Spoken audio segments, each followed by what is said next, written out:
Hello guys, আসসালামু আলাইকুম। আমরা আজকে দেখব কিভাবে ফাইবার অ্যাপে আপনি নোটিফিকেশন রিংটোন সেভ করতে পারেন। কল আসলে যেরকম রিংটোন বাজে ওরকম রিংটোন সেভ করতে পারবেন। আপনারা অনেকে বলেন অনেক সময় যে মেসেজ আসলে আপনারা টের পান না অথবা বুঝতে পারেন না যে একটি মেসেজ এসেছে। তাই আপনারা এই ভিডিওটি দেখলে আশা করি উপকৃত হবেন। তো আমরা প্রথমেই ফাইবার অ্যাপে চলে যাব।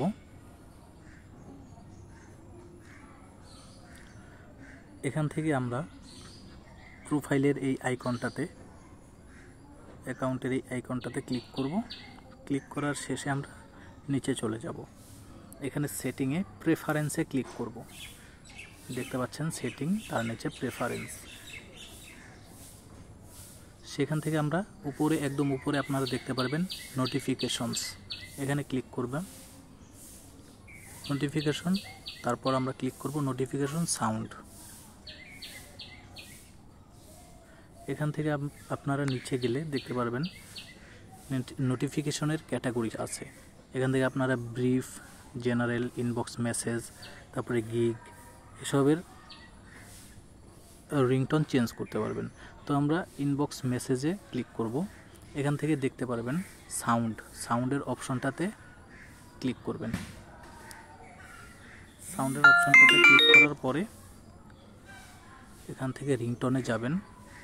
রিংটোনে যাওয়ার পর সচরাচর আমাদের ছোট মেসেজ সেট করা থাকে, যেমন 1 সেকেন্ডের বা 2 সেকেন্ডের একটা বিপ মেসেজ। তো আমরা সেটা চেঞ্জ করে রিংটোনে গিয়ে যে কোনো একটি বড়, এই যে 14 সেকেন্ডের 14-15 সেকেন্ডের একটি রিংটোন দিয়ে দিবেন, আপনার যেটা ভালো মনে হয়। সেক্ষেত্রে আমি একটি রিংটোন ইউজ করতেছি, যেমন এই যে 32 সেকেন্ডের এই রিংটোনটি ডে ড্রিম। এটা আমি অ্যাপ্লাই করে দিলাম, নোটিফিকেশনে ক্লিক করলাম। তো এভাবেই আমরা নোটিফিকেশন রিংটোন চেঞ্জ করতে পারি এবং প্রতিটি অ্যাপ, যেমন freelancer.com, Kwrk, Upwork, সব ক্ষেত্রে আপনি এভাবেই চেঞ্জ করতে পারবেন। ভিডিওটি ভালো লাগলে সাবস্ক্রাইব করবেন, লাইক করবেন এবং কমেন্ট করতে ভুলবেন না।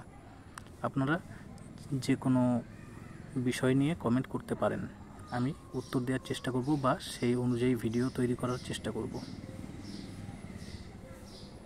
ধন্যবাদ।